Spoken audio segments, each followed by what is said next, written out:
our R&D facility actually is literally physically inside a cave. From the heartland of America, the gateway to the West, this is Engineering Tomorrow, the podcast, keeping you entertained and in the know on the latest commercial and industrial heating, cooling, and water treatment technologies. Welcome to another episode of Engineering Tomorrow. I am your host again today, Brian Gomsky, Director of Marketing and Business Development for Midwest Machinery. We have a very special guest. Ryan, born in a cooling tower Miller, is here from SPX. And we are going to talk all things cooling towers. Ryan Miller, thank you for being here today. Tell us a little bit about yourself. Yeah, thanks a lot, Brian. I definitely appreciate the opportunity to come chat about cooling towers with you and the audience today. Again, my name is Ryan Miller. I'm the Regional Sales Manager for SPX Cooling Technologies, most commonly known as Marley Cooling Towers.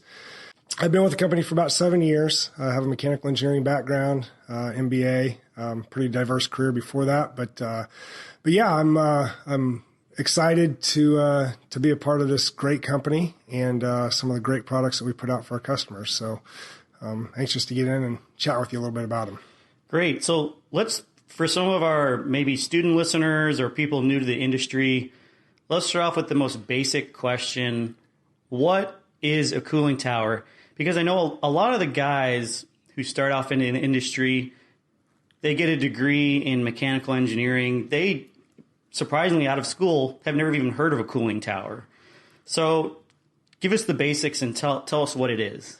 Yeah, that is an interesting thing. I mean, I can tell you that in my years at Kansas State, getting my mechanical engineering degree, I don't remember ever learning much, if anything, about cooling towers. So that is a very good point.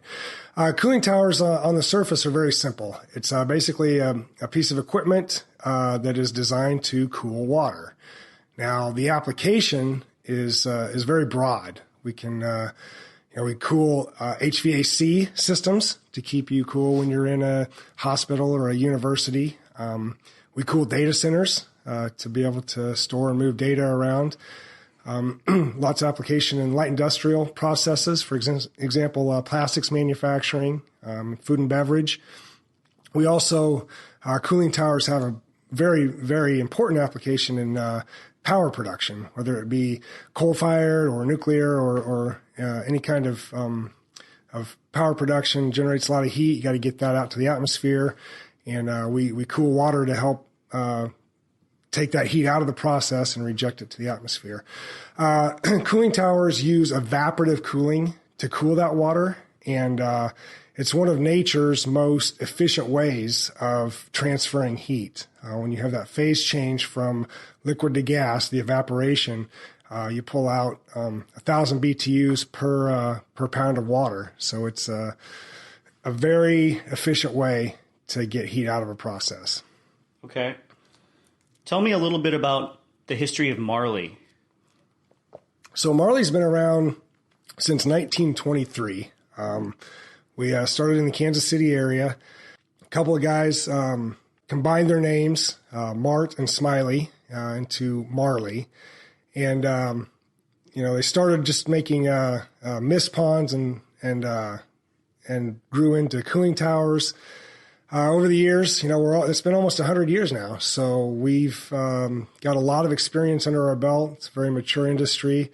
Through some of the acquisitions that we've made along the way, for the most part, it's not a stretch to say that Marley invented cooling towers. Are they the oldest cooling tower company still in existence? Do you know? Yeah. Yes. Okay. Through acquisitions that we've absorbed into our company and different brand names that have come along and become part of Marley. That's a safe statement. So most recently, one of the things that I like to make sure that our audience members know is that people hear SPX associated with Marley, and they hear Marley, and they don't understand that relationship. So SPX corporate bought Marley back in 2002 timeframe, And at the time, from what I understand, it was before my time with the company, there was some consideration about actually just rebranding our cooling towers to be SPX cooling towers rather than Marley cooling towers. But thankfully, I think there was enough wisdom there in the recognition and the history of our brand name that they've continued to brand and market our cooling towers as the Marley brand, which is part of the SPX Cooling Technologies company. So they are one and the same. Okay. Talking specifically about commercial buildings and rooftop towers, what role does the tower play, and then what is the tower connected to on the roof? Because sometimes you see a box on the roof and you automatically assume it's a rooftop air conditioner or something like that. So help distinguish that. Yeah. So there's various ways to cool a building. You have your more traditional air-cooled systems, which typically go on smaller capacity requirement type buildings. As you start to get bigger, and when you talk what's the crossover point in tonnage, it really depends a lot on what type of building it is, where it is in the country or in the world, from when you kind of go from air-cooled to water-cooled. But basically, generally speaking, the smaller the building, the more chance that it's probably air-cooled. The bigger the building, the more chance that it's water-cooled. So if it's a water-cooled building, then you would see a cooling tower. And that cooling tower is in some way attached to a chiller, which is probably in the basement of the building, typically.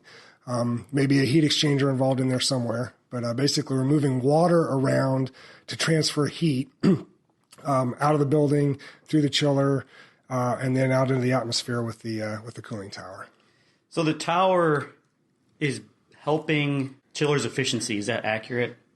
Yeah. Okay. Yep. Again, it depends on the chiller manufacturer and the type of system, but a lot of times by upsizing the capacity of your cooling tower, you have the potential to reduce the energy usage of the chiller as well.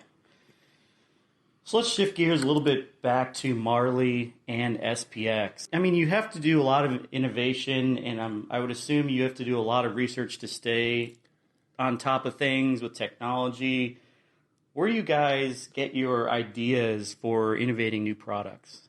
Yeah, so that's a very good point. And I guess let me just say one thing real quick is that, because the cooling tower industry is 100 years old, it's a very mature industry, and people think of it as a very simple product. A lot of people probably don't realize the amount of work and effort that goes into coming up with innovations. I'm not going to sit here and say that we're, Thomas Edison or Henry Ford or Steve Jobs or Elon Musk. Right. We're not coming up with innovations that are kind of overnight changing the world. But we do come up with pretty meaningful ideas and product upgrades and new products that are really impactful for our customer base. So it is very important to us, and it's very important to our customers. So where we come up with our ideas for innovation, it varies, and it's just about everywhere. So I just mentioned our customer base. Voice of the customer is a great place for us to get ideas.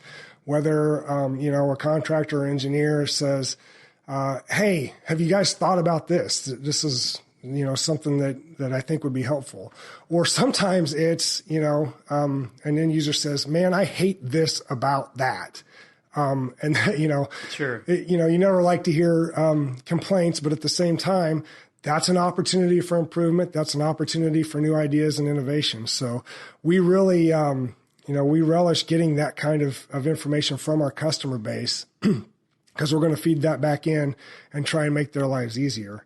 Other places that we get ideas, industry publications, ASHRAE Journal. We're just kind of looking for industry trends.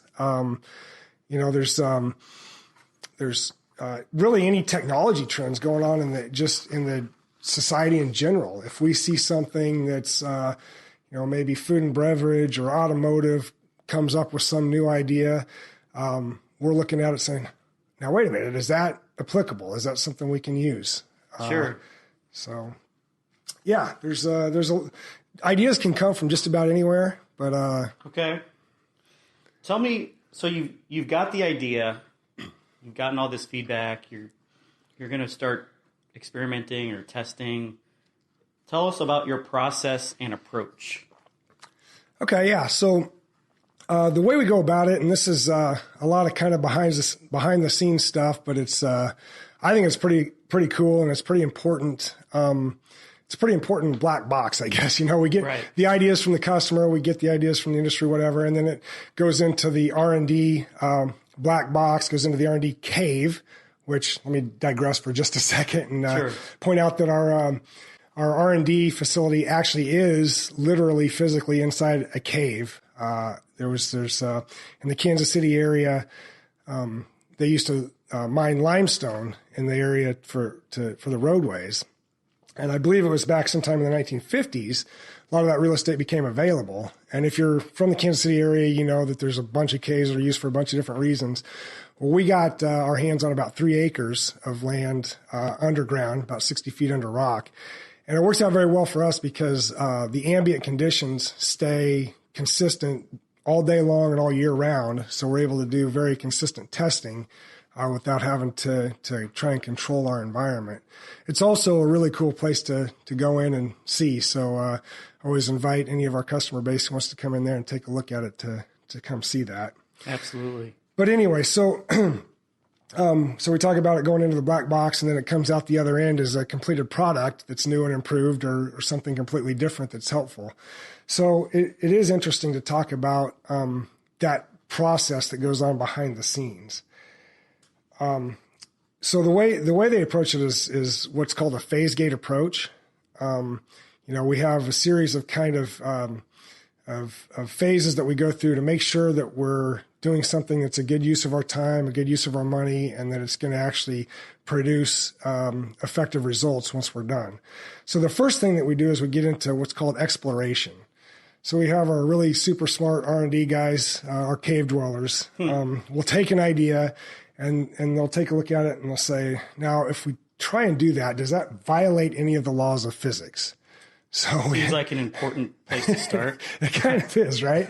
But I mean, it's an important question because, our guys can work a lot of magic, but they can't really, they haven't found a way yet to violate the laws of physics.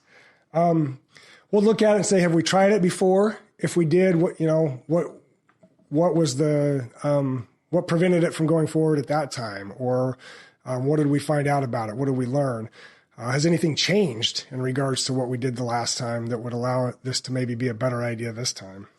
And then we go through some really quick validation testing. We'll set up some quick experiments to try and make sure that the idea is at least ready for the feasibility phase.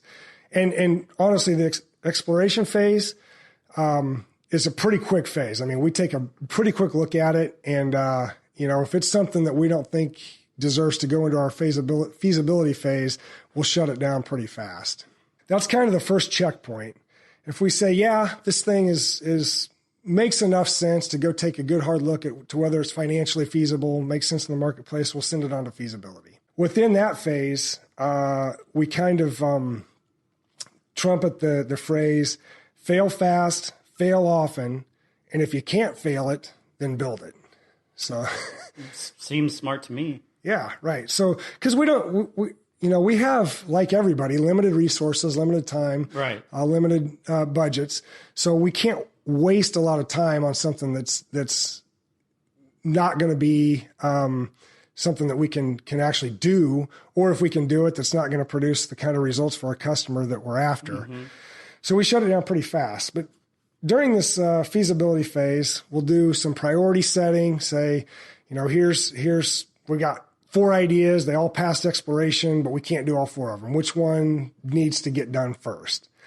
We'll start doing some market analysis, bring kind of other parts of the company in.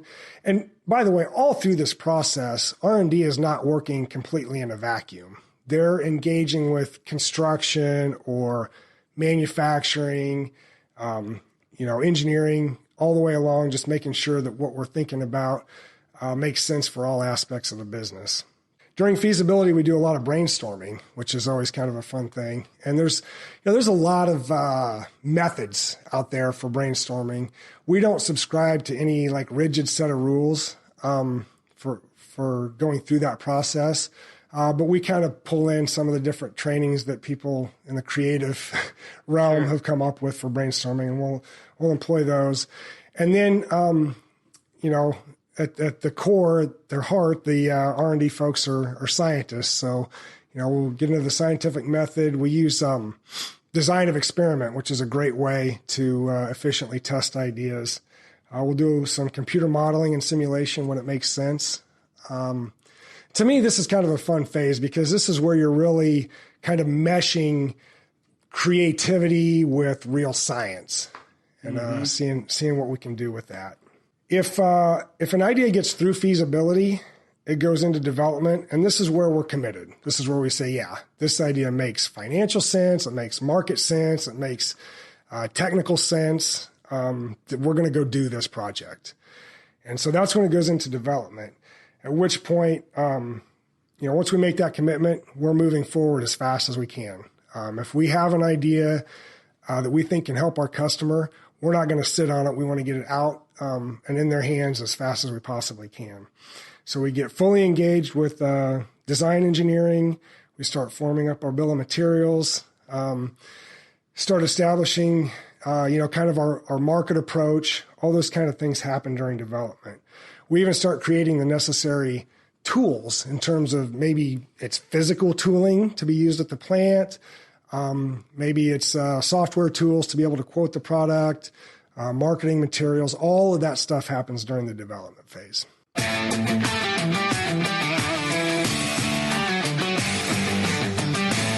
Okay, so Ryan, we talked about where you get your ideas from. Once you get the idea, what is the process and approach? Tell me now about successes that have come from the first phase. Sure. Yeah, that's a great question, Brian. We actually have had several, I think, very good successes very recently.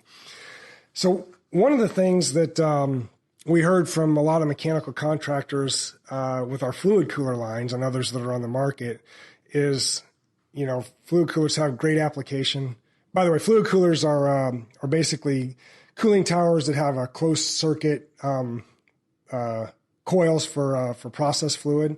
So it's a type of cooling tower, but it keeps the process fluid separate from the atmosphere. But anyway, so people like the application and the use of fluid coolers, but contractors are often frustrated with the amount of time that it takes to install, and then owners too are sometimes frustrated with the maintenance requirements for fluid coolers.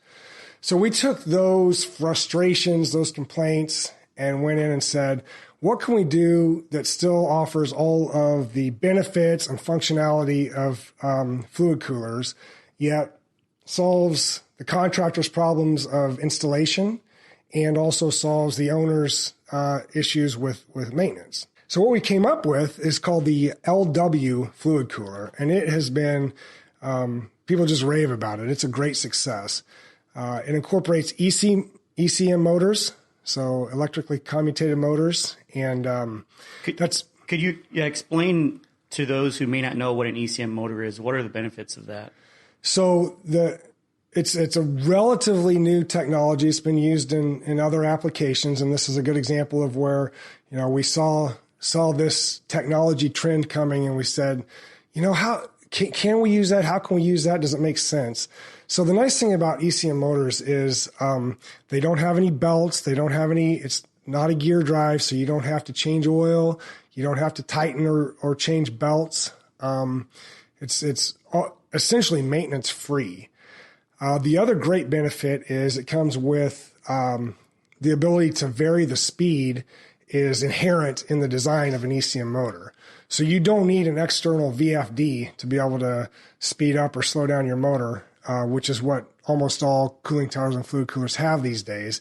Now it's all contained within the product itself with the ECM motors. So aren't they? I believe they're really quiet as well. Yeah, absolutely. Yep. They, I can't tell you offhand what the decibel levels are, but much quieter than a gear drive or even a belt drive. So again, that idea, that concept, as it went through and was implemented into this product, kind of kills two birds with one stone. It makes it much easier for a contractor to install because they don't have to wire up an external VFD. And it makes it much easier for an owner to maintain because they don't have to worry about changing oil and grease and bearings and changing belts. So No, yeah, I have seen the LW in person, and it is an amazing innovation, seeing it firsthand. And the fact that it all comes ready to go with only a few connections, it's a game changer. Yeah, it really is. Yep. So that was a huge success that came from voice of the customer and went through the whole process that we discussed previously, and is now out there making a difference in our customers' lives. So another big innovation that has come out in the last couple years, and when I say big, I mean big, the Nc Everest Tower. So prior to the advent of the Everest, Marley had the largest cross-flow package factory assembled tower on the market, at just under 1,500 tons per cell capacity. We saw a need, again, looking at some of the industry trends that are out there. People are really interested in pulling labor out of the field. When you have construction going on site, field labor is expensive, mobilization is expensive, safety is always a factor. There's risk, there's cost involved with that, and it takes time to assemble things in the field. So there's a constant push to try and reduce the amount of man hours and the amount of calendar days that we're spending in the field, executing projects. So with that, a lot of the larger capacity cooling towers have been field erected towers, which means that we go out and we bring all the materials to a site and we basically build a cooling tower on site. It can take weeks or even months. Now we've come out with what's called the Nc Everest, which is a factory assembled package tower, 2,200 tons per cell. That starts to be feasible and makes sense for a lot of large scale cooling applications, whether it's industrial, power generation, certainly in the data center market. This thing makes a lot of sense, and it saves just tons of time in the field with installation. We can put a cell of this thing in about a day. So we can get 10,000 tons of capacity installed on site with about a week's worth of field labor. A field erected tower, that's probably going to take a couple months typically to do. Oh, that. wow. So, yeah. Obviously, it varies on site conditions and where things are. So this was another thing that came through our R&D process and is out there in the market now, saving people time, money, and risk. Yeah, and I may say it is a very attractive looking tower. Anyone's ever said that before? Oh, I think cooling towers are beautiful. This goes back a few years, but this is another kind of interesting case study is, and it's an interesting thing to think about. We start down the path sometimes with one idea, one objective. And as we go through our process, we sometimes learn that there may be another benefit, maybe even a better benefit. So we have a product called Clear Sky, which is basically a passive way to save water and reduce plume.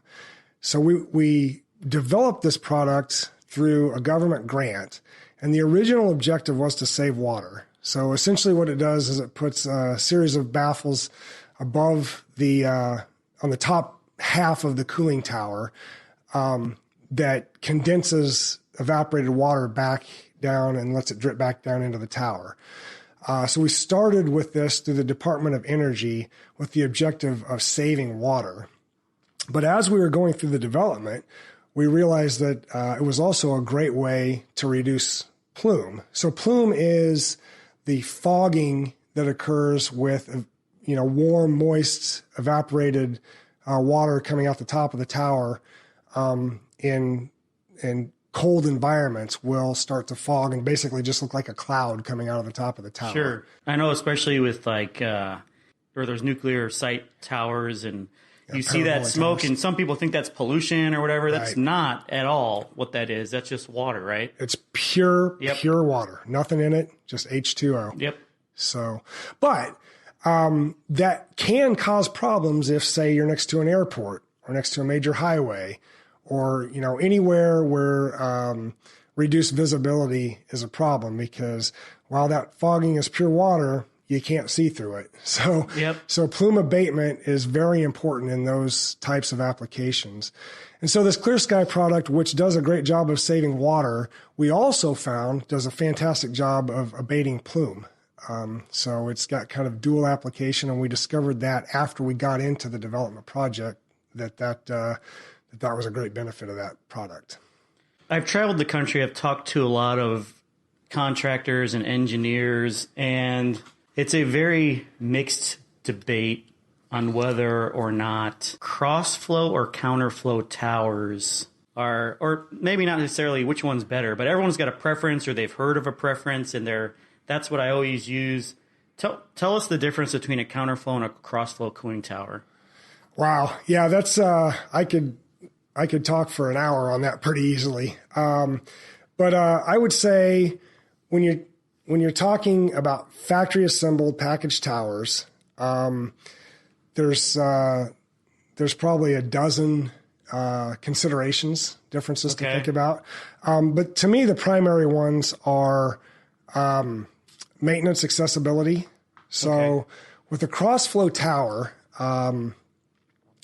you have access within the plenum area to easily be able to stand up and move around, bring tools in, whatever you need to work on the mechanical equipment, whether it's a gearbox or belt drive.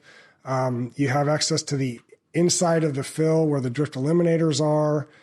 You have access to the cold water basin, all in a very easy, comfortable, quick to access environment. Okay. As well as, you obviously have access to the louver side of the fill where the air comes in, for cleaning and inspection and things like that.